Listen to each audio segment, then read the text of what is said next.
चलिए एक आप बीती से रूबरू होते हैं, जिसे मैंने रूम नंबर 302 के नाम से अभिव्यक्त करने का प्रयास किया है। बात उन दिनों की है जब मैं कॉलेज का स्टूडेंट हुआ करता था। मुझे मेरे हॉस्टल का रूम नंबर 302 अलॉट हुआ था। बसंत के जाने के बाद शुरुआती गर्मी का मौसम था, लेकिन मेरे व्यक्तिगत जीवन में पतझड़ का एक लंबा दौर चला आ रहा था। ये मेरे प्रेम में पनपे अलगाव का ही परिणाम था। मेरे कमरे में 2 खिड़कियां होती थी जो दोनों बाहर की ओर खुलती थी। एक रोज 2 पंछी आकर उन खिड़कियों पर बैठे, कुछ हलचलें की, इधर उधर घूमा, कुछ समय बिताया और फिर ऐसे ही उनके रोज आने का सिलसिला शुरू हो गया। मैं भी ये समझ चुका था कि धूप से बढ़ती गर्मी ने उन्हें यहाँ अपना घर बनाने के लिए खींच लाया है। सच कहूं तो शुरुआती दिनों में उनका मेरे कमरे में आना मेरे अकेलेपन और इस अलगाव में खलल पैदा करता था, लेकिन समय के साथ मैं उनमें रम गया था। अब मैं उनके आने का इंतजार करता था।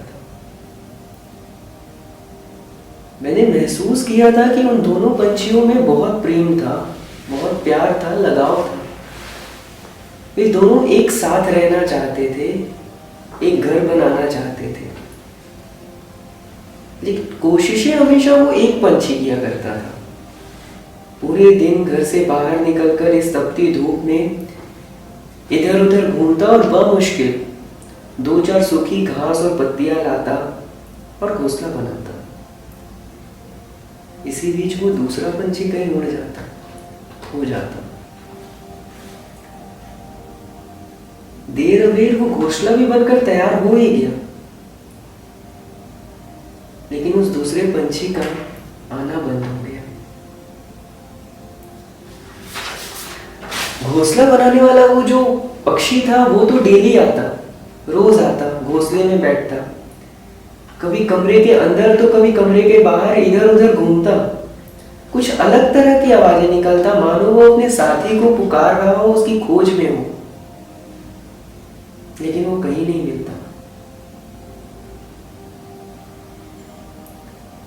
अब ये सब मुझे देखा जाना मेरे लिए मुश्किल होता जा रहा था।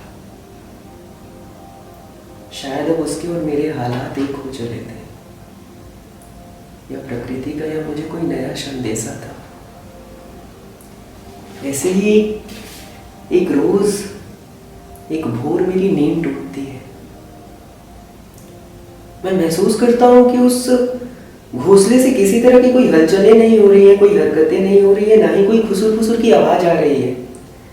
मैं जाता हूं, उस घोंसले को निहारता हूं। वो पक्षी तो था, लेकिन कोई हरकतें नहीं कर रहा था। मैंने उसे अपने हाथ में उठाया। वो पक्षी मर चुका था। मेरा दिल बैठ गया। ऐसे ही चेतना शून्य अवस्था में मैं उसको अपने हाथ में लिए घंटों बैठा रहा।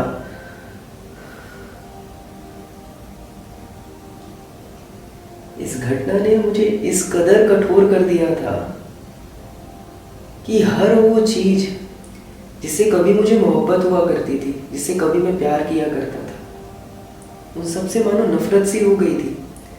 हर जगह, हर चीजों में जहां मुझे खूबसूरती नजर आती थी, वो नजरें कहीं खो गई थी।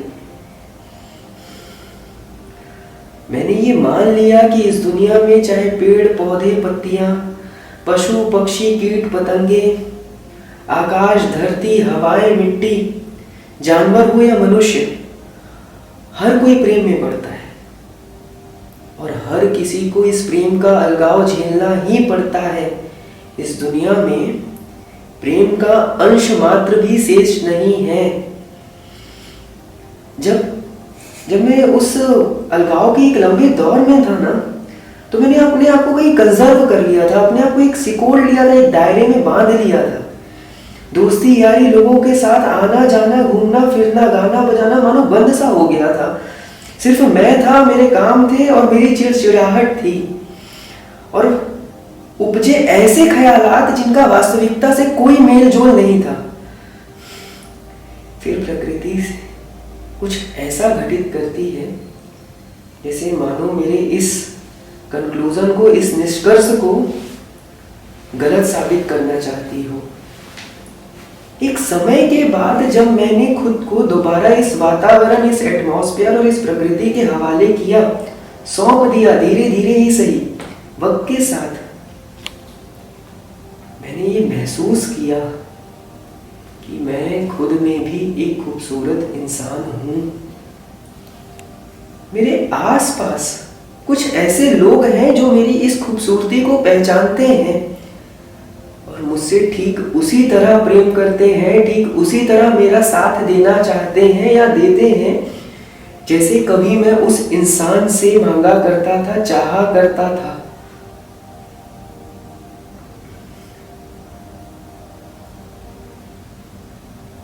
आज मैं उस निष्कर्ष, उस कंक्लूजन में हूं जहां मैं ये मानता हूं कि हर वो चीज जिससे हम प्रेम करते हैं वो खो जाती है, लेकिन प्रकृति का एक शाश्वत नियम भी है, और वो ये कि प्रेम कभी नहीं मरता है। वो रंग बदलकर, रूप बदलकर, हालात बदलकर, चेहरे बदलकर, माध्यम बदलकर वापस लौटता है और लौटता है और लौटता है।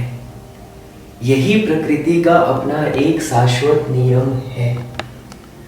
बस जरूरत है तो खुद को इस प्रकृति के, इस एटमॉस्फेयर के, इस नेचर के हवाले कर देने की, खुद को सौंप देने की। काश प्रकृति का यही नियम वो पंछी भी समझ पाता, जान पाता।